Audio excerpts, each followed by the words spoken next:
அந்த அதிகாரம் இல்லாத ஆணையத்தில் கூட கர்நாடகத்தினுடைய அடாவடியை கண்டித்து விடுவானோ என்பதற்காக ஹல்தர்னு ஒரு ஆளை தமிழ்நாட்டுக்கு விரோதமாக கர்நாடகத்துடைய அத்தனை அடாவடிக்கும் துணையை போகிற ஒரு ஹல்தர்னு ஒரு அதிகாரியை ஆணையத்தினுடைய ஆணையராக போட்டு வச்சிருக்காங்க. எக்ஸ்டென்ஷன் கொடுத்துக்கிட்டே இருக்கிறான் மோடி கவர்மெண்ட்.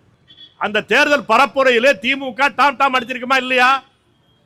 அன்னைக்கு திமுகவினுடைய பரப்புரையில் அந்த தேர்தல் பரப்புரையில் இப்படி நாங்கள் ஒரு கோரிக்கை வைத்திருக்கிறோம், உழவர்களுடைய தமிழ்நாட்டினுடைய காவிரி உரிமையை பாதுகாப்பதற்கான ஒரு நல்ல வழிமுறையை செய்திருக்கிறோம் என்று பேசியிருப்பானா இல்லையா? இவன் செய்வது திருட்டுத்தனம் என்பதை தெரிந்தே செய்வதனாலே அவன் தேர்தல் பரப்புரையின் போது எதையும் சொல்லவில்லை. ஆதவ் அர்ஜுன் என்ன சொல்றாருன்னா, இந்த டீடைல்டு ப்ராஜெக்ட் ரிப்போர்ட் என்பதை ஆய்வு செய்யக்கூடாது என்பதற்கு நம்ம உச்சநீதிமன்றம் தமிழ்நாடு அரசு போனச்சு, அதை விசாரிக்காமலேயே தள்ளுபடி பண்ணிச்சு உச்சநீதிமன்றம். எனவே வேறு வழி இல்லை, இன்னொரு தீர்ப்பாயத்திற்கு, அதிகாரம் உள்ள தீர்ப்பாயத்துக்கு இந்த பிரச்சனையை விடுவதுதான் வழி சொல்லுகிறார். இது உண்மையா? இது சரியா? அதனால எப்படி பார்த்தாலும் எந்த ஐஏஎஸ் எவன் சொன்னாலும் சரிதான், இங்க வா, இங்க குடிசைக்கு வா, தஞ்சாவூர்ல இருக்குல்ல காவிரி உரிமை மீட்பு குழு, தமிழ் தேசிய பேர் இயக்கத்தினுடைய குடிசை இருக்குல்ல, அங்க வந்து பேசு, நான் சொல்றேன். எந்த ஐஏஎஸ் அழைச்சிட்டு வா, எந்த பாசன பொறியாளர் அழைச்சிட்டு வா, நான் சொல்றேன்.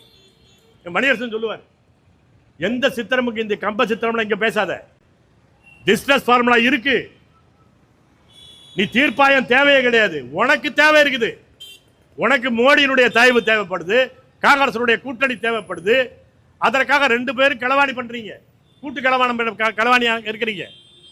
அதுக்கு தமிழ்நாடு பலியாக முடியாது, காவிரி உரிமை பலியாக விட முடியாது, பலியாக விட மாட்டோம்.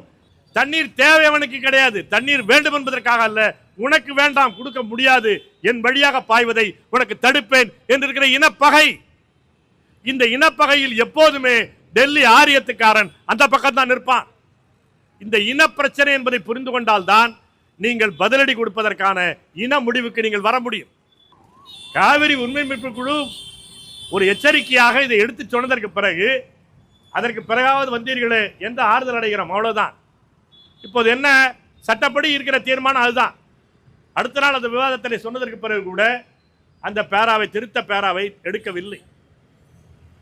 இது நமக்குள்ளே ஒற்றுமை இல்லை என்பது போல வந்துடும் தங்கம் தென்னரசு பேசுற. நமக்குள்ள ஒற்றுமை இல்லைன்னு கர்நாடகத்துக்கு செய்தி போடு. இந்த ஒற்றுமை எதற்கு? பலி கொடுப்பதற்கு ஒற்றுமையா, மீட்பதற்கு ஒற்றுமையா? நீ பலி கொடுப்பதற்கு எல்லாம் சேர்ந்து என் தலையை கொடுக்கறதுக்கு போய் நான் ஏன் சொல்லணும்? அதுல மூளை உள்ளவன், உரிமை உணர்ச்சி உள்ளவன் உன்னோட நிக்க மாட்டான், மானம் உள்ளவன் உன்னோட நிக்க மாட்டான், நாங்கள் நிக்க மாட்டோம்.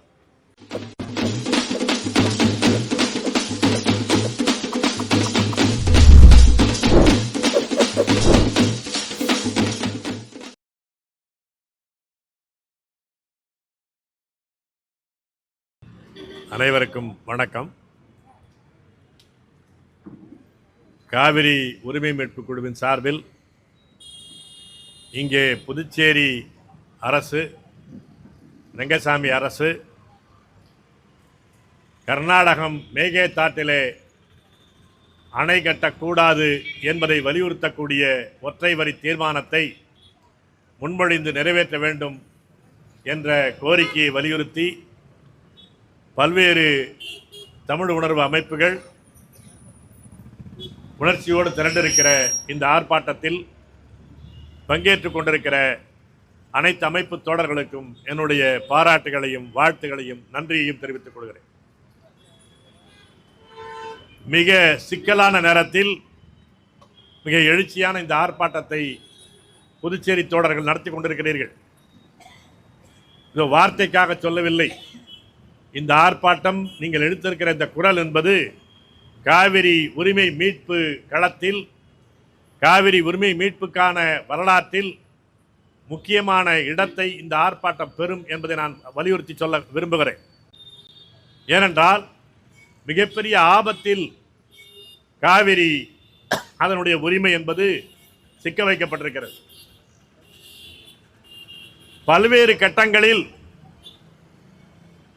இந்த காவிரி உரிமை ஒவ்வொரு பகுதியாக நம்முடைய உரிமைக்கான தண்ணீர் குறைந்து கொண்டே வருவதற்கு, இன்றைக்கு முற்றாக ஒரு ஆபத்தில் நிறுத்தப்பட்டிருப்பதற்கான ஒரு முக்கியமான காரணமாக தமிழ்நாட்டு கட்சிகள் இருக்கின்றன.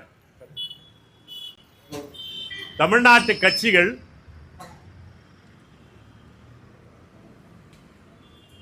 உணர்வற்று இருக்கிறார்கள் என்று குறைவாக நான் சொல்லவில்லை.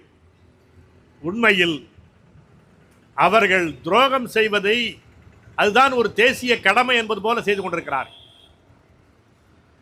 கர்நாடகத்திலே நீங்கள் சாதாரண மக்களை கேட்டாலும் சரி, உச்சபட்ச பொறுப்பில் இருக்கிற கட்சி தலைவர்களை கேட்டாலும் ஒரே வரியிலே சொல்லுவான், காவிரி எங்களுக்கு உள்ளது, அதுல எங்களுக்கு மிஞ்சி ஏதாவது கிடைச்சுன்னா உங்களுக்கு அனுப்புவோம், எங்களுக்கே தண்ணி பத்தலை, இப்படிதான் பேசுவான். அவனுக்கு என்ன மனதிலே பதிய வைக்கப்பட்டிருக்கிறது? காவிரி எனக்கு மட்டுமே உரியது, நான் பார்த்து எனக்கு போக மீதி இருந்தால் அடுத்தவனுக்கு கொடுக்கலாம், தமிழ்நாட்டுக்கு கொடுக்கலாம், அவ்வளவுதான்.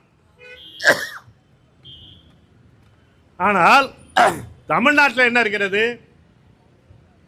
அங்கேயும் அதே கட்சி நடத்துறான், அங்கேயும் ஊழல் செய்யாத உத்தமர்கள் தான் கட்சி நடத்தல, இங்க இருக்கிறது மாதிரி தான் அங்கேயும் இருக்கிறான்.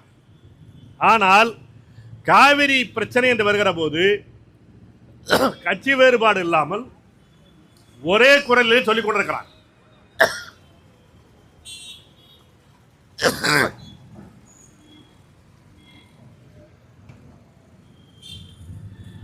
காவிரி ஒட்டுமொத்தமாக கர்நாடகத்திற்கு சொந்தம் என்ற நிலைப்பாட்டில் அவர்கள் அனைவருமே அடாவடியாக இருந்து கொண்டிருக்கிறார்கள். ஆனால் தமிழ்நாட்டிலே தான் ஒரு 24 பக்க ஒப்பந்தம் தான் 1924 ஒப்பந்தம். பெரிய வால்யூமினஸ் டாக்குமெண்ட்லாம் ஒன்றும் கிடையாது, புரியாத ஆங்கிலத்தில் அது கிடையாது.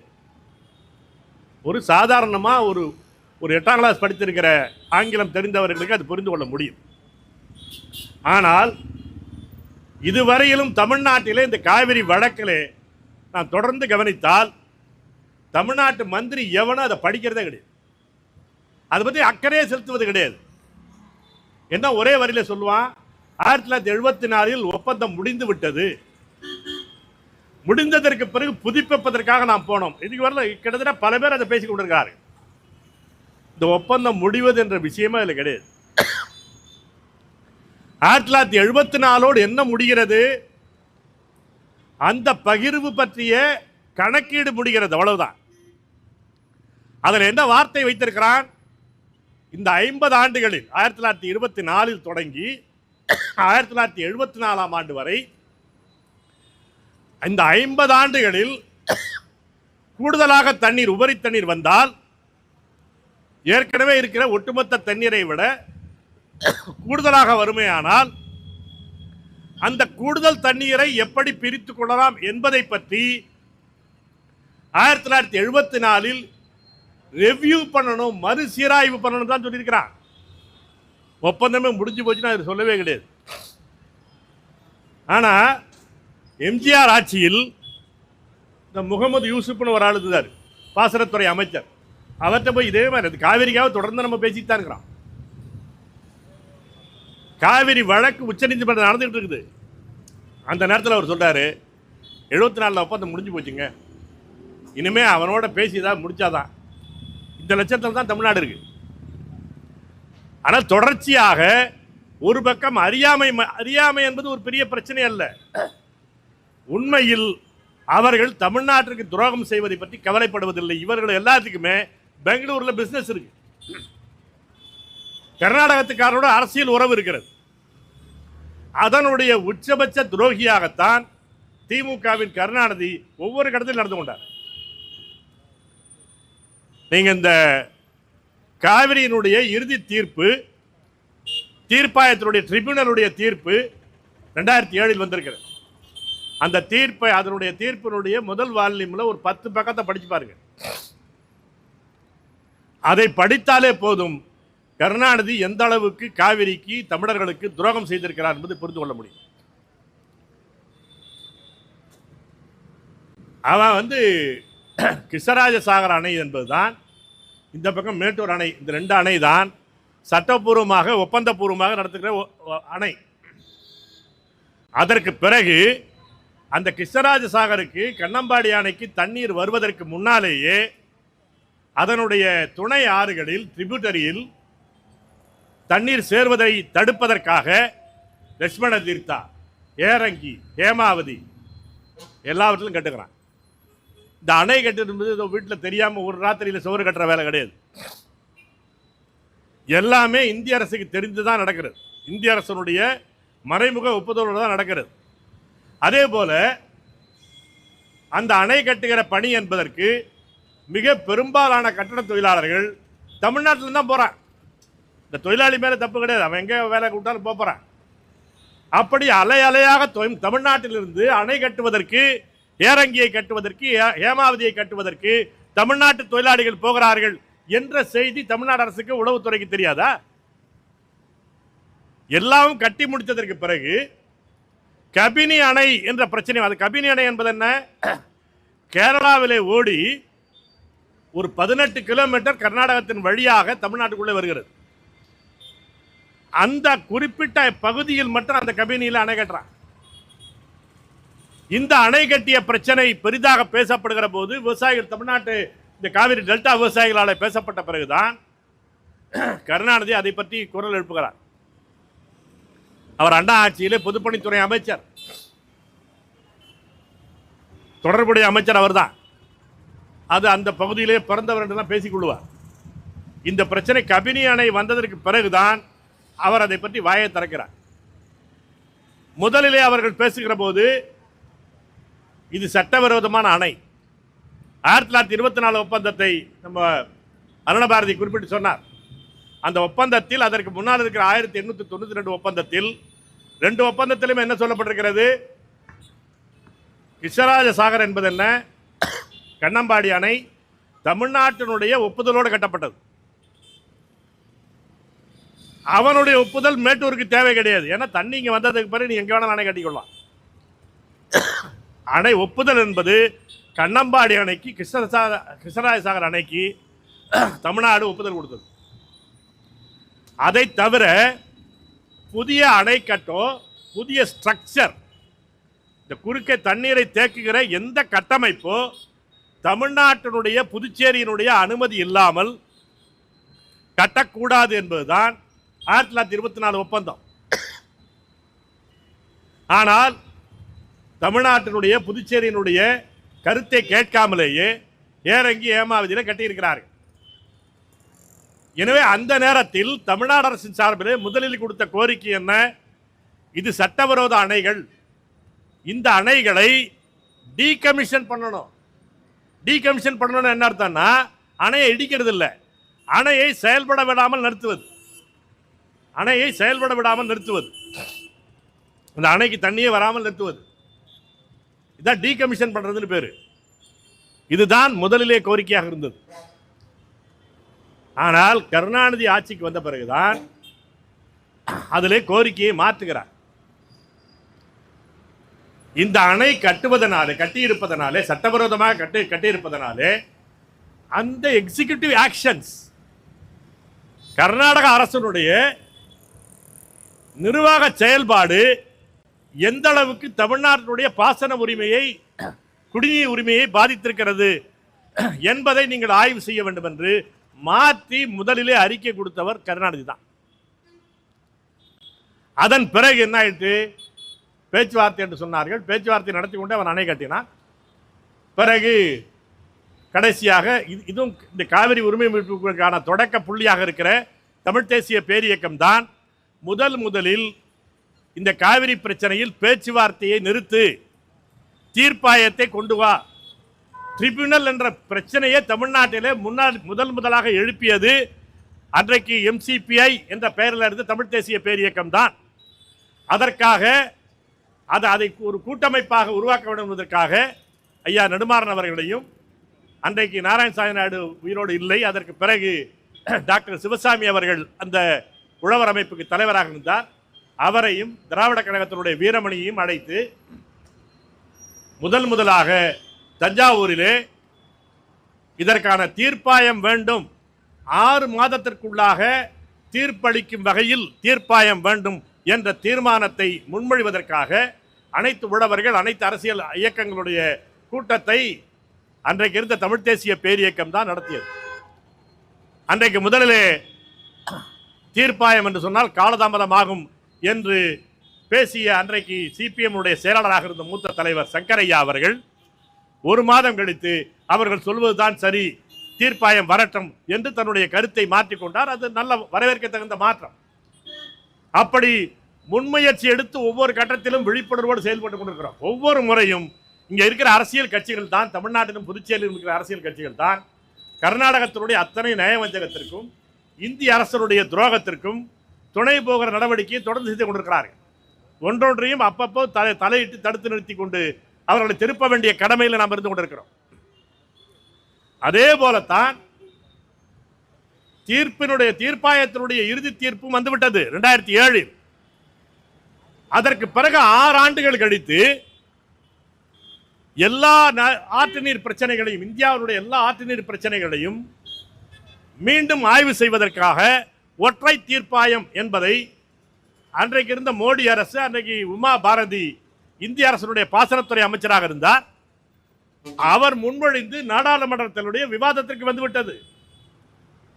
ஒற்றை தீர்ப்பாயம் அமைக்கப்பட்டிருந்தால் இந்த தீர்ப்பு எல்லாவற்றையும் தூக்கி வெளியே போட்டுட்டு மீண்டும் விசாரிக்க ஆரம்பிப்பான்.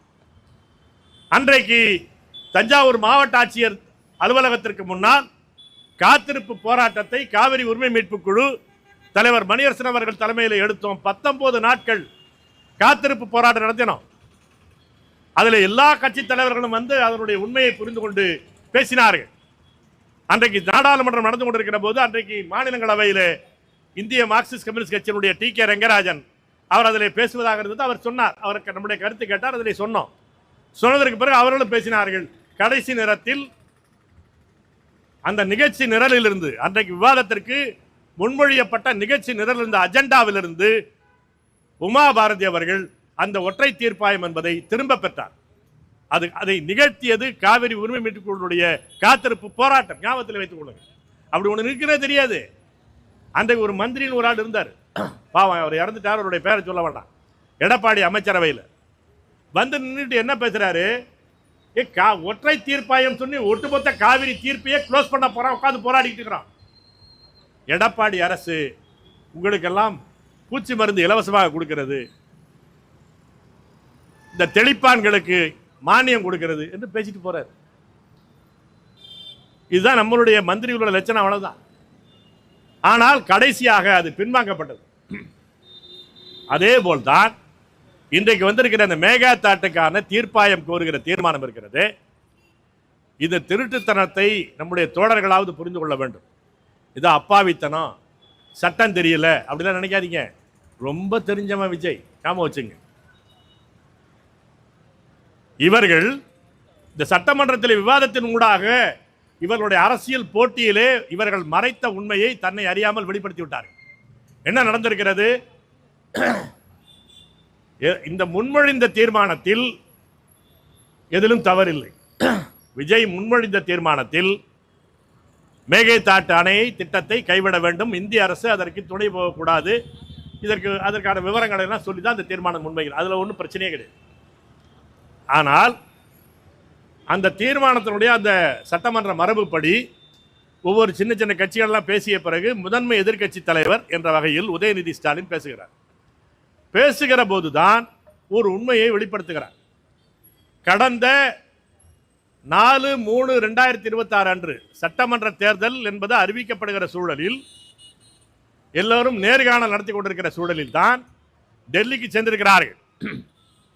டெல்லிக்கு சென்றிருந்த போது இந்திய அரசிடம் 4/3/2026 அன்று ஒரு கோரிக்கை மனுவை அன்றைக்கு இருந்த மு.க. ஸ்டாலின் அரசு கொடுத்திருக்கிறது.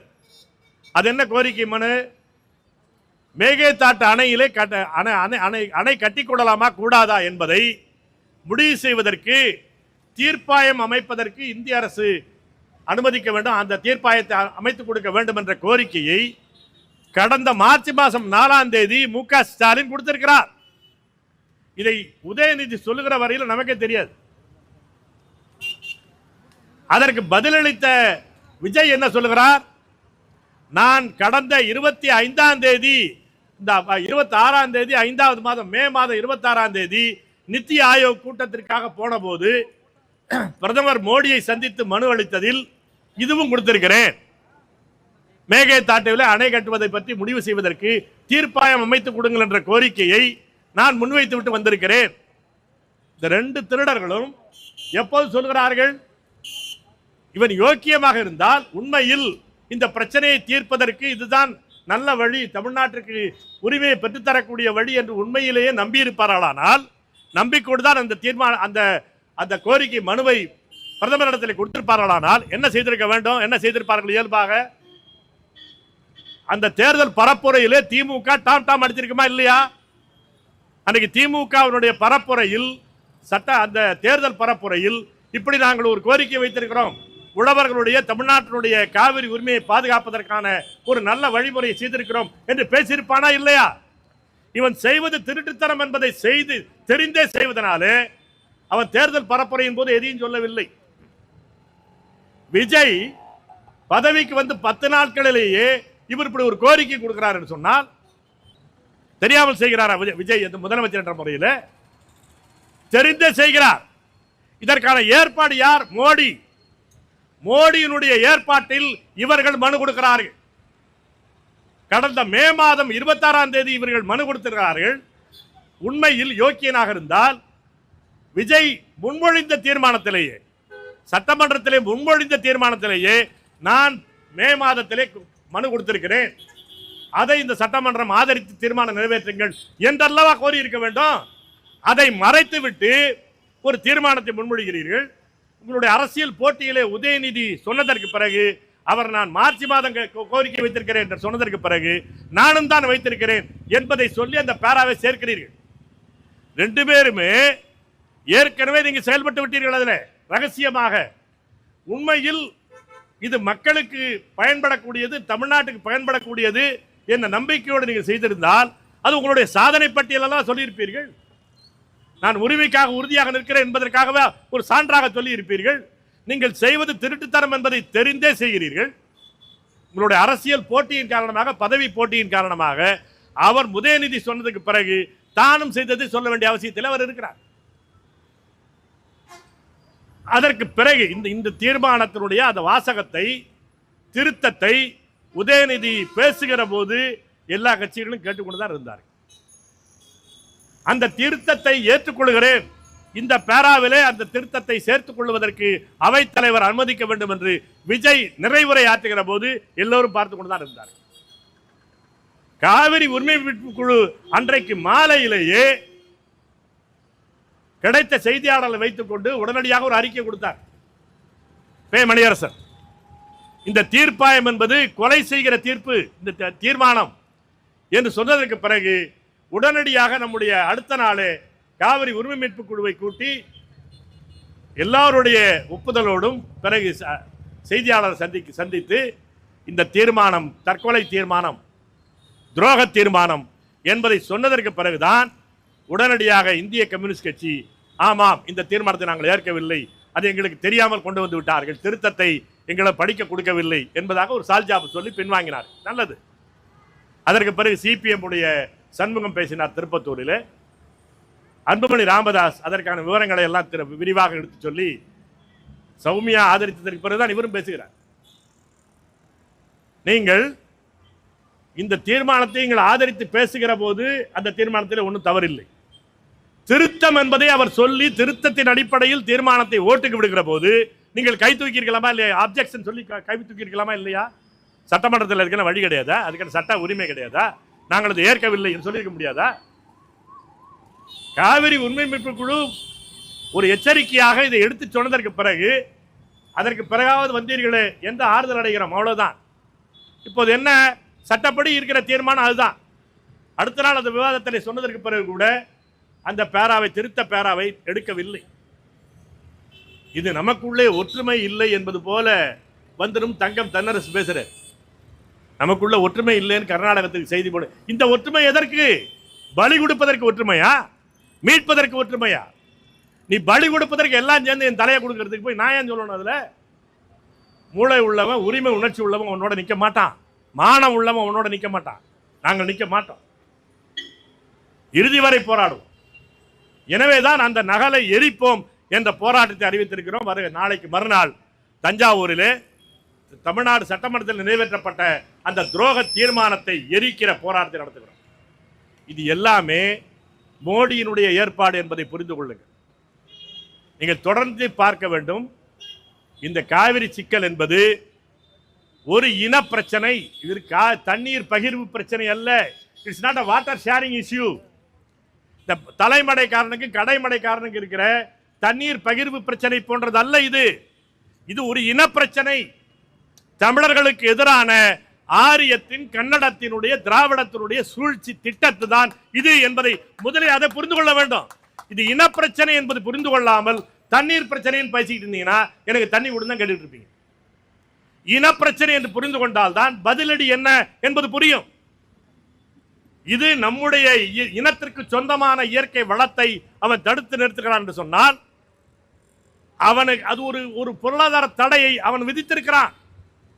நீங்க 205 TMC என்று வந்த போதும் சரி, இடைக்கால தீர்ப்பிலே 177 TMC என்று வந்த பிறகு சரி, உச்ச நீதிமன்றத்தில் திருத்தப்பட்டு 172 TMC என்று சொன்னதற்கு பிறகு கூட ஒரு மாதம், ஒரு ஆண்டு கூட தீர்ப்பின்படி தண்ணீர் திறந்து விடப்பட்டதே கிடையாது இந்த நிமிடம் வரையிலும். ஏன்? அந்த தீர்ப்பாயத்தினுடைய தீர்ப்பு என்பது படுமோசமான தீர்ப்பு. ஆனாலும் மிக குறைவாக தண்ணீரை பகிர்வு சொன்னாலும் கூட அந்த தீர்ப்பாயம் ஒரு நன்மையை செய்தது. அந்த தீர்ப்பாய ட்ரிபியூனலுடைய தீர்ப்பில், இறுதி தீர்ப்பில், 2007 தீர்ப்பில் மிக முக்கியமாக அவர் சொல்லியிருக்கிறார். இந்த ட்ரிபியூனலுடைய இடைக்கால தீர்ப்பு 205 TMC சொன்னுச்சு. வழக்கமா என்ன இருக்கும்? இடைக்காலத்தை விட இறுதி தீர்ப்பு என்பது கூடுதலாக தான் கொடுப்பான். இதுதான் வழக்கம், உலகத்தினுடைய வழக்கமே அதுதான். ஆனால் காவிரி பிரச்சனையில் தான் இடைக்கால தீர்ப்பு 205 விட 177 என்று குறைத்து இறுதி தீர்ப்பு வந்தது. அந்த தீர்ப்பு மிக மோசமான தீர்ப்பாக இருந்தாலும் கூட அதிலே ஒரு நல்ல ஏற்பாட்டை அந்த தீர்ப்பாயம் செய்தது. ஏற்கனவே 25 TMC என்று இடைக்கால தீர்ப்பு சொன்ன போது அது செயலுக்கு வரவில்லை. கர்நாடகம் அதை செயல்படுத்தவில்லை. இந்திய அரசு தன்னுடைய சட்ட கடமையை நிறைவேற்றவில்லை. எனவே அது என்னவானது? It has gone as a paper, waste paper to dustbin எழுதியிருக்கிறான். நீங்க தீர்ப்பதை படித்து பாருங்கள். இந்த இடைக்கால தீர்ப்பு குப்பை கூடைக்கு போன இந்த கிழித்து போடக்கூடிய தாளாக மாறி போனது. அது போன்ற நிலைமை எங்களுடைய இறுதி தீர்ப்புக்கு வந்துவிடக்கூடாது என்பதனாலே இந்த தீர்ப்பை செயல்படுத்துவதற்கு பக்ரா வாட்டர் போர்டு என்பதை போல பக்ரா நங்களுடைய தண்ணீர் பகிர்வை செயல்படுத்துவதற்கு சுயேட்சையான அதிகாரம் உள்ள, தற்சார்பான அதிகாரம் உள்ள ஒரு வாரியத்தை அமைத்தார்கள். போர்டு, வாட்டர் போர்டு வாரியத்தை அமைத்தார்கள். அந்த வாரியத்தை தான் இந்த இறுதி தீர்ப்பு அறிவித்தது. இந்த தீர்ப்பை செயல்படுத்துவதற்கு சுயேட்சையான அதிகாரம் உள்ள வாரியத்தை அமையுங்கள் என்பதைத்தான் அந்த தீர்ப்பு சொன்னது. அந்த தீர்ப்பை தான் இறுதி தீர்ப்பு, உச்ச நீதிமன்றத்தினுடைய இறுதி தீர்ப்பு உறுதி செய்து சொன்னது. இப்போது உயிரோடு இருப்பது என்ன? அந்த தீர்ப்பினுடைய தாளில் இருப்பது என்ன? வாரியம். காவிரி ஆணையம் அல்ல, காவிரி வாரியம். அந்த வாரியத்திற்கும் ஆணையத்திற்குமான வேறுபாடு என்ன? வாரியம் என்பது தற்சார்பான அதிகாரம் உடையது. அது கர்நாடகம் அந்த தீர்ப்பின்படி தண்ணீரை திறந்துவிட மறுத்தால், தவறினால், அந்த குறிப்பிட்ட ஆண்டுகளில் அந்த தண்ணீருடைய அதிகாரத்தை, அந்த அணைகளுடைய அதிகாரத்தை, கிருஷ்ணராஜசாகர் அணையினுடைய அதிகாரத்தை அந்த வாரியம் எடுத்துக்கொண்டு தண்ணீரை திறந்து விடலாம். அதை கர்நாடகம் தடுக்க முடியாது. இதுதான் இறுதி தீர்ப்பில் சொல்லப்பட்ட மிக முக்கியமான ஏற்பாடு. உச்சநீதிமன்றம் உறுதி செய்த முக்கியமான ஏற்பாடு. ஆனால் மோடி அரசு அதை என்ன செய்தது? வாரியம் என்பதை மாற்றி அதிகாரம் இல்லாத ஆணையம் போட்டான்.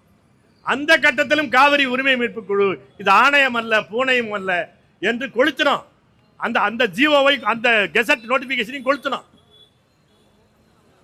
அந்த ஆணையம் என்பது அந்த ஆணையத்தை பிறகு இந்த கொரோனா காலத்தில் என்ன மாத்திட்டான்? அதை இந்திய அரசினுடைய ஜல்சக்தி துறைன்னு வச்சிருக்கனால அந்த ஜல்சக்தி துறையினுடைய உட்பட்ட ஒரு டிபார்ட்மெண்டா மாத்திட்டான் இந்த ஆணையத்தை. அப்ப என்ன ஆயிடுது? இந்திய அரசினுடைய ஜல்சக்தி துறை இருக்கிறது, நீர்வளத்துறை. அந்த நீர்வளத்துறை என்ன சொல்கிறதோ அதைத்தான் காவிரி ஆணையம் தீர்ப்பாக சொல்ல முடியும். அந்த தீர்ப்பையும் செயல்படுத்துகிற அதிகாரம் ஆணையத்துக்கு கிடையாது. ஒவ்வொரு முறையும் அந்த ஆணையத்தை சொல்லிக்கிட்டே தான் இருக்கிறான். இந்த வாரம் 15 டிஎம்சி கொடுக்கணும், இந்த மாதம் 20 டிஎம்சி கொடுக்கணும், 5 டிஎம்சி நீ கொடுக்கணும் பேசிட்டு தான் இருக்கிறான். ஒரு முறை கூட அவன் கொடுத்ததே கிடையாது. ஏன் கொடுக்கலான்னு அவன் கேட்டது கிடையாது. ஏன்னா கேட்டால் அவனுக்கு பதில் சொல்ல வேண்டிய சட்ட கடமை கர்நாடகத்துக்கு கிடையாது. அப்படி வாரண்ட் அனுப்பக்கூடிய அந்த அந்த அதிகாரம் என்பது ஆணையத்துக்கு கிடையாது. அந்த அதிகாரம் இல்லாத ஆணையத்தில் கூட கர்நாடகத்தினுடைய அடாவடியை கண்டித்து விடுவானோ என்பதற்காக ஹல்தர்னு ஒரு ஆளை தமிழ்நாட்டுக்கு விரோதமாக கர்நாடகத்தினுடைய அத்தனை அடாவடிக்கும் துணை போகிற ஒரு ஹல்தர்னு ஒரு அதிகாரியை ஆணையத்தினுடைய ஆணையராக போட்டு வச்சிருக்காங்க. எக்ஸ்டென்ஷன் கொடுத்துக்கிட்டே இருக்கிறான் மோடி கவர்மெண்ட். இவ்வளவு நடந்துட்டு இதை பற்றி எந்த கட்சியாவது பேசுகிறானா? எந்த கட்சியாவது பேசுகிறான்? இது என்ன புரிந்து கொள்வதற்கு அவ்வளோ பெரிய கஷ்டமான விஷயம் அது? இதுக்கு என்ன ஐஏஎஸ் ஐபிஎஸ் தான் வரணுமா நமக்கு? இதை பற்றி அக்கறை கிடையாது. அக்கறை மட்டும் இல்லை, இவர்களுக்கெல்லாம் வெவ்வேறு பிஸ்னஸ் அங்கே நடந்துகிட்டு இருக்குது கர்நாடகத்தில். இன்னொன்று அரசியல் கூட்டணி வேணும். இவன் பிஜேபியை எதிர்ப்பதாக பேசி கொண்டிருப்பான். நம்ம ஆளுங்க சில பேர் பிஜேபி உள்ள பூந்துரும், எனவே திமுகவை ஆதரிக்கணும், எவ்வளவுதான் தவறு செய்தாலும் ஸ்டாலினை ஆதரிக்கணும் பேசிக்கிட்டு இருப்பான். என்ன ஆச்சு உங்களுக்கு? வெளிப்படையாக போச்சா இல்லையா? இந்த சட்டமன்ற இந்த தேர்தல் தீர்ப்பு வந்த முடிவு வந்ததுக்கு பிறகு எவனாவது கணவனை நினச்சிருப்போமாங்க திமுகவா அண்ணா திமுக கூட்டணி அமைப்பான்னு? யாராவது நினச்சிருப்போமா? அமைச்சான எப்படி அது? மோடி ஏற்பாடு, அமித்ஷா ஏற்பாடு. அவன் ஏற்பாட்டில் எடப்பாடி முதலமைச்சரா, இவர் துணை முதலமைச்சரா அப்படி போயிடுவாங்களாம். இது அண்ணா திமுகக்குள்ள குழப்பம் வந்ததுனால நின்று போச்சு. இந்த ஏற்பாடு செய்தார்களா இல்லையா? ஆனால் இவர்கள் தான் மோடியை எதிர்ப்பதற்கான நமக்கான கேடயம் என்று சொல்லி நம்முடைய தோழர்கள் பல பேரும் கூட அவன் பின்னாடியே ஓடிக்குது. இப்பயும் அதுதான். இப்பையும் மோடி சொல்லிதான் மார்ச் மாசத்திலேயே ஏன் கர்நாடகத்துக்காரன் சட்டத்தை மதிப்பதில்லை? இந்திய அரசு தொடர்ச்சியாக கர்நாடகத்தின் பக்கம்தான் இருக்கிறது. அதற்கு 2 காரணம் இருக்கிறது. நான் திரும்ப திரும்ப சொல்கிறேன். அடிப்படை காரணம், இந்தியா என்பது ஒரு ஆரிய கட்டமைப்பு. ஆரியம் என்பது தமிழ் இனத்தினுடைய நிரந்தர விரோதி. அது இன்றைக்கு பாரதம் என்ற பெயராலே, இந்தியம் என்ற பெயராலே வடிவம் எடுத்திருக்கிறது, அவ்வளவுதான். அந்த தொடர்ச்சியான இனப்பகை தொடர்கிறது. அந்த அதிகாரத்தில் எவன் இருந்தாலும், தமிழர்களுக்கு எதிராக எவன் வந்தாலும் அவனுக்கு ஆதரவாகத்தான் அவன் இருப்பான். சிங்களன் வந்தால் சிங்களோடு நிற்பான், கேரளாக்காரன் வந்தால் மலையாளியோடு அவன் நிற்பான், கன்னடத்துக்காரன் வந்தால் கன்னடத்தோடு நிற்பான். இது இனப்பிரச்சனை என்பதை புரிந்து கொள்வதற்கு வரலாற்று சம்பவங்கள் நமக்கே தெரியும். சோழர் பேரரசு நடந்த போதும் கூட கன்னடத்துக்காரன் காவிரியை மறித்தான். சோழன் படையெடுத்து போய் தான் மீட்டான். அதே போல மங்கள்மாள் ஆட்சி காலத்தில் அங்கே இருக்கிற மைசூர் அரசு தண்ணீரை தடுத்தது. அப்போதெல்லாம் நினைவு வைத்துக் கொள்ளுங்கள், பாசன பரப்பே இந்த அளவுக்கு அவனுக்கு கிடையாது. அங்கே பெங்களூர் சிட்டி என்பது தண்ணீர் தேவை அப்படிலாம் கிடையாது. தண்ணீர் தேவை அவனுக்கு கிடையாது. தண்ணீர் வேண்டும் என்பதற்காக அல்ல, உனக்கு வேண்டாம், கொடுக்க முடியாது, என் வழியாக பாய்வதை உனக்கு தடுப்பேன் என்றிருக்கிற இனப்பகை. இந்த இனப்பகையில் எப்போதுமே டெல்லி ஆரியத்துக்காரன் அந்த பக்கம் தான் நிற்பான்.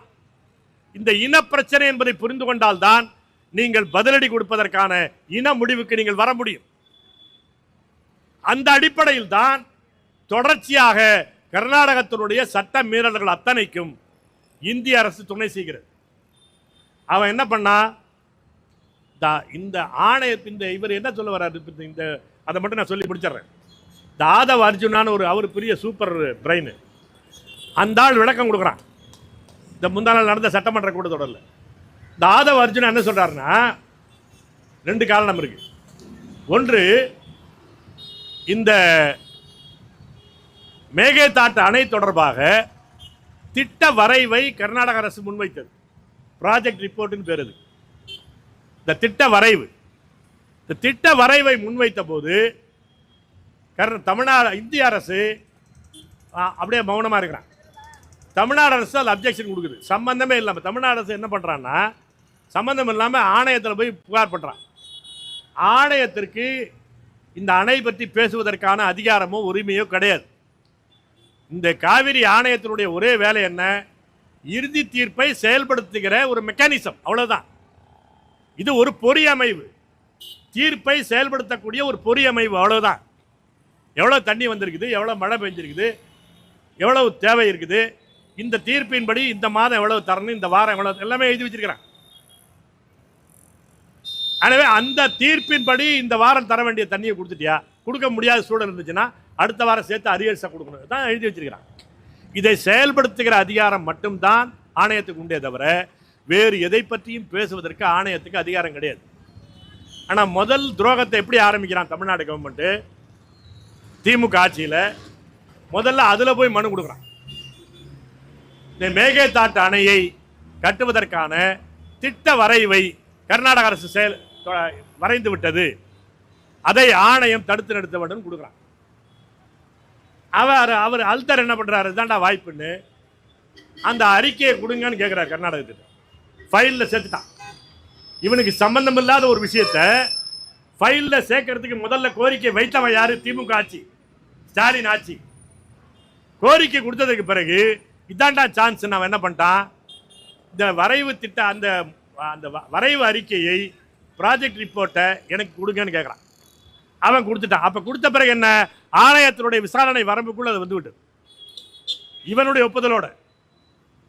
அப்போ எல்லாம் என்ன இவங்க சொன்னது மாதிரி இங்கே ரங்கசாமி கவர்மெண்ட் மௌன குருசாமி தான். இவங்க தமிழ்நாடு என்ன சொல்கிறாங்கன்னா பின்னாடியே போயிட்டு இருப்பார் பையில தூக்கிட்டு. புதுச்சேரி அதே தீர்மானத்தை கொடுத்துட்டான். இப்போ அவன் என்ன பண்ணுறான்? அவனுக்கு புரியுது சட்டப்படி இதில் பதில் சொல்ல முடியாது அவனால். ஆனால் அதுக்கு சூதாக என்ன செய்கிறான்னா, ப்ராஜெக்ட் ரிப்போர்ட்டு என்னட்ட வந்துச்சு, இதை விசாரித்து நீ என்ன பண்ணுங்கன்னு சொல்லி with recommendation to investigate Jal Shakti துறைக்கு இந்த ஹல்தர் அனுப்புகிறான் ஆணையர். ஜல்சக்தி துறைக்கு போன பிறகு அவன் என்ன சொல்கிறான்னா, எனக்கு இந்த அறிக்கையை பார்த்தலாம் நான் ஒன்றும் சொல்ல முடியாது, விரிவான திட்ட அறிக்கை கொடுங்க, டீடைல்டு ப்ராஜெக்ட் ரிப்போர்ட் கொடுங்க. இதெல்லாம் சாதாரணம் கிடையாதுங்க. இது ஒன்றும் பிடபிள்யூடி டிராஃப்ட்ஸ்மேன் வரைகிற விஷயம் இல்லை. இது இந்த டீடைல்டு ப்ராஜெக்ட் ரிப்போர்ட்டுக்கு என்ன செலவு தெரியுமா? 900 கோடி ரூபா பட்ஜெட்டில் ஒதுக்கிருக்கலாம். கர்நாடக பட்ஜெட்டில் 900 கோடி ரூபா அந்த ரிப்போர்ட் ரெடி பண்ணுறதுக்கு. இது அவ்வளோ பெரிய வேலை. அது வெறும் சும்மனாச்சிக்கு 900 கோடி ரூபாய் செலவு பண்ணிடுவானா? அதற்கு என்ன ஜல்சக்தி துறைக்கு இவன் அனுப்பி ஜல்சக்தி துறை கேட்குறான் கர்நாடகத்தை. அந்த கட்டத்தில் தமிழ்நாடு அரசாங்கம் உச்சநீதிமன்றத்தை அணுகிறான், புதுச்சேரியும் அணுகுது. அதில் என்ன சொல்கிறான்? ஏங்க நீங்கள் ரிப்போர்ட் தானுங்க, இதெல்லாம் டிராஃப்டிங் ஸ்டேஜில் இருக்குது, இப்போ போய் நீங்கள் வழக்கு கொடுத்தீங்கன்னா இட்ஸ் ப்ரிஎம்டிவ். இதெல்லாம் நமக்கு கோர்ட்டுக்கு கிடையாது. அதான் முன்கூடி தடுப்பதற்கான அதிகாரம் நீதிமன்றத்துக்கு கிடையாது. ஒரு சம்பவம் நடந்ததற்கு பிறகுதான் நீதிமன்றம் தலையிடுமே தவிர அதற்கு முன்னால் தலையிடுவதற்கான ப்ரிஎம்டிவ் ஆக்ஷன் என்பது, அதற்கான ரைட் என்பது உச்சநீதிமன்றத்துக்கு கிடையாது. எனவே இந்த மனுவை விசாரிக்காமல் தள்ளுபடி செய்கிறேன்னு முடிச்சிட்டான். அப்படி தள்ளுபடி செய்தது தவறுன்னு சொல்லி திரும்ப ரிவ்யூ பிடிச்சிட்டு போடுறான். கடைசி காலத்தில் மு.க. ஸ்டாலினுடைய ஆட்சி நிறைவு காலத்தில் ரிவ்யூ பிடிஷனையும் அந்த மீளாய்வு மனுவையும் இந்திய அரசு தள்ளுபடி பண்ணிடுறான், அதை உச்சநீதிமன்றம் தள்ளுபடி பண்ணிடுறான். இப்போ நான் திரும்ப இதை தான் இப்போ ஆதவ அர்ஜுனா என்ன சொன்னார் நான் சொல்ல வரேன். ஆதவ அர்ஜுனா என்ன சொல்றாருன்னா, இந்த டீடைல்டு ப்ராஜெக்ட் ரிப்போர்ட் என்பதை ஆய்வு செய்யக்கூடாது என்பதற்கு நம்ம உச்சநீதிமன்றம் தமிழ்நாடு அரசு போனச்சு, அதை விசாரிக்காமலேயே தள்ளுபடி பண்ணிச்சு உச்சநீதிமன்றம். எனவே வேறு வழி இல்லை, இன்னொரு தீர்ப்பாயத்திற்கு, அதிகாரம் உள்ள தீர்ப்பாயத்துக்கு இந்த பிரச்சனையை விடுவதுதான் வழி சொல்லுகிறார். இது உண்மையா? இது சரியா? உன்னுடைய ஸ்டாண்ட் என்ன? இந்த அணை கூடாது என்பதுதான். இந்த அணை உச்சநீதிமன்ற தீர்ப்புக்கு எதிரானது, தீர்ப்பாயத்தினுடைய தீர்ப்புக்கு எதிரானது, 24 ஒப்பந்தத்திற்கு எதிரானது என்பதுதான் கன்சிஸ்டன்ட் ஸ்டாண்டு. தொடர்ச்சியாக தமிழ்நாடு அரசினுடைய நிலைப்பாடு என்ன, புதுச்சேரியினுடைய நிலைப்பாடு என்ன?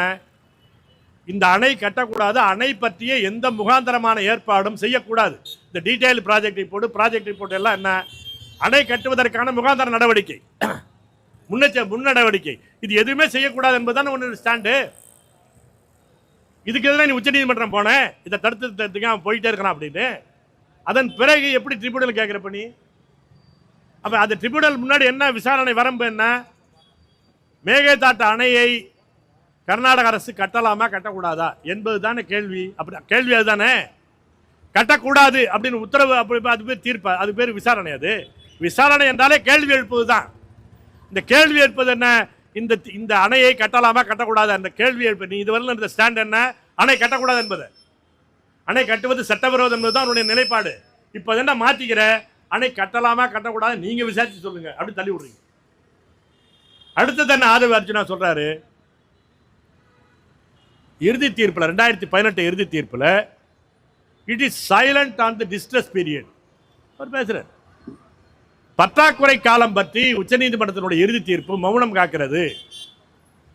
அதனுடைய அடிப்படையில் நாம் இந்த டீடைல் ப்ராஜெக்ட் ரிப்போர்ட்டை நிறுத்துங்கள் என்று கோரிக்கையை வைத்து உச்சநீதிமன்றத்தை அணுகிற போது அது ஒரு அப்சர்வேஷன் சொல்லியிருக்கிறது, ஒரு கருத்தை சொல்லியிருக்கிறது. அந்த கருத்து என்ன?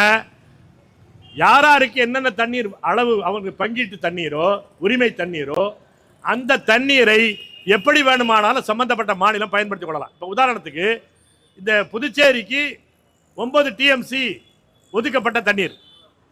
இந்த 9 TMC தண்ணீரில் என்ன பண்ணலாம், யாருக்கு கொடுக்கலாம் என்பதை புதுச்சேரி அரசு தான் முடிவு செய்து கொள்ளணும். அப்படி அவருக்காக முடிவு செய்துட்டாருன்னு போய் கர்நாடகா அப்ஜெக்ஷன் பண்ணக்கூடாது. இதுதான் அதில் சொல்லியிருக்கிறது. இப்போ தமிழ்நாட்டுக்குள்ள என்ன நடக்குதுன்னா, குண்டாறு காவிரி இணைப்புன்னு ஒரு திட்டம் போடுறான். இதே கர்நாடகா அப்ஜெக்ஷன் பண்ணுறான். அதை தான் உச்சநீதிமன்றம் சொல்கிறான், அப்பா உன் தண்ணி என்ன 177 TMC அவன்கிட்ட கொடுக்கணும்னு சொல்லிட்டேன். அந்த 177 TMC அவன் யாருக்கு கொடுக்குறான், எப்படி கொடுக்குறான், எந்த வாய்க்காலில் திருப்பி விடுறாங்க தான் அவன் பாடு. இதில் நீ தலையிடக்கூடாது என்பதுதான் உச்சநீதிமன்றம். இதை தான் ஆதவர்ஜுனா சாக்காக சொல்கிறார். இந்த தண்ணீரை அவரவர் பங்கு எப்படி வேண்டுமானால் பயன்படுத்திக் கொள்ளலாம் என்று உச்சநீதிமன்றம் சொல்லிவிட்டது. இன்னொன்று, பற்றாக்குறை காலம் பற்றி உச்சநீதிமன்றம் மௌனம் சாதிக்கிறது. உண்மை இல்லை. இறுதி தீர்ப்பிலே தீர்ப்பாயம் சொன்னதை உச்சநீதிமன்றம் உறுதி செய்திருக்கிறது, என்டார்ஸ் பண்ணிட்டான். அதில் என்ன சொல்லியிருக்கிறான்னா, தண்ணி இந்த 750 அந்த 75% டிபெண்டபிலிட்டி, அந்த கணக்கெல்லாம் உங்களுக்கு அது ரொம்ப டீட்டெயில்னு வச்சுங்க. அந்த அடிப்படையில் இவ்வளவு தண்ணி வரும்போது உனக்கு 177 TMC, உனக்கு இவ்வளவு 277 TMCன்னு கொடுத்துட்டான். இங்கே வரல, இங்கே தண்ணி வரல, மழை பெய்யல, என்ன செய்யறதுன்னு கேள்வி கேட்குறான். அப்போ என்ன கேட்குறான்னா, எவ்வளோ பர்சன்டேஜ் மழை குறையுதோ கேட்ச்மெண்ட் ஏரியாவில், தண்ணீர் கேட்ச்மெண்ட்டில் வரக்கூடிய தண்ணீர் எவ்வளோ குறையுதோ 50% தான் வருதுன்னா 50% 2 பேர் ஷேர் பண்ணிக்க, அவ்வளோதான். அதே ப்ரொபோர்ஷன், அதே விகிதாச்சாரத்தில் நான் 177க்குன்னா 100க்கு 177 சொல்கிறீங்க, 50க்குன்னா என்ன, அப்படி பாதி ஆக்கிக்க. உன்னோடையதும் பாதியாகும், இவனோடதும் பாதியாகும். அதுதான் தீர்ப்பு சொல்லியிருக்கிறான். நமக்கு மட்டும் பாதியாகிறதல்ல, கர்நாடகத்துக்கும் பாதியாக மாறும், நமக்கும் பாதியாக மாறும். இதுக்கு பேர் டிஸ்ட்ரஸ் ஃபார்முலான்னு பேர், பற்றாக்குறை கால பகிர்வு திட்டம்னு பேர். அதை வச்சிருக்கிறான். அதை உச்சநீதிமன்றம் உறுதி செய்திருக்கிறான். ஆதவர்ஜுனா என்ன சொல்கிறாருன்னா, உச்சநீதிமன்றம் மௌனமே கேட்கலாமே. அவன் ஒரே வரியில் சொல்லிட்டான், நான் பேசிய இந்த பாராவை தவிர மற்றதெல்லாம் தீர்ப்பாயம் ட்ரிபியூனல் சொல்லக்கூடிய இறுதி தீர்ப்பு 2007ஆம் ஆண்டு தீர்ப்பை இதை எழுத்துக்கெழுத்து இந்த letter and spirit Supreme Court upholds போட்டான். அப்புறம் என்ன இப்போ மௌனமாக இருக்கணும்னு அர்த்தம்? தீர்ப்பாயத்தினுடைய தீர்ப்பு செயலில் இருக்கிறது என்று உச்சநீதிமன்றம் சொல்லிட்டான். அவன் மௌனமாக இருக்குது. இதை பயன்படுத்தி பெங்களூர் குடிநீர் தண்ணீர் சொல்லி அவன் உள்ள பூந்துருவான். எனவே அதை தடுப்பதற்காகத்தான் நாங்கள் தீர்ப்பாயத்தை கோருகிறோம் என்று ஆதவர்ஜுனா ஒரு சட்ட விளக்கம் கொடுக்குறார். நம்ம தோழர்களுக்கு கஷ்டம் என்னன்னா, இதெல்லாம் கொஞ்சம் பொறுமையாக கேட்டு உள் நுழைந்து பார்க்கிற பொறுமை கிடையாது. அதை தான் மிஸ்யூஸ் பண்ணுறான். அதனால் எப்படி பார்த்தாலும் எந்த ஐஏஎஸ் எவன் சொன்னாலும் சரிதான், இங்கே வா, இங்கே குடிசைக்கு வா, தஞ்சாவூரில் இருக்குல்ல காவிரி உரிமை மீட்பு குழு, தமிழ் தேசிய பேர் இயக்கத்தினுடைய குடிசை இருக்குல்ல, அங்கே வந்து பேசு, நான் சொல்கிறேன். எந்த ஐஏஎஸ் அழைச்சிட்டு வா, எந்த பாசன பொறியாளர் அழைச்சிட்டு வா, நான் சொல்கிறேன். மணியரசன் சொல்லுவார், எந்த சித்திரமுக்கு இந்த கம்ப சித்திரம்ல இங்கே பேசாத, டிஸ்ட்ரஸ் ஃபார்முலா இருக்கு, நீ தீர்ப்பாயம் தேவையே கிடையாது, உனக்கு தேவை இருக்குது. உனக்கு மோடியினுடைய தயவு தேவைப்படுது, காங்கிரஸுடைய கூட்டணி தேவைப்படுது. அதற்காக 2 பேரும் களவாணி பண்றீங்க, கூட்டு களவாணியா இருக்கிறீங்க. அதுக்கு தமிழ்நாடு பலியாக முடியாது, காவிரி உரிமை பலியாக விட முடியாது, பலியாக விடமாட்டோம்.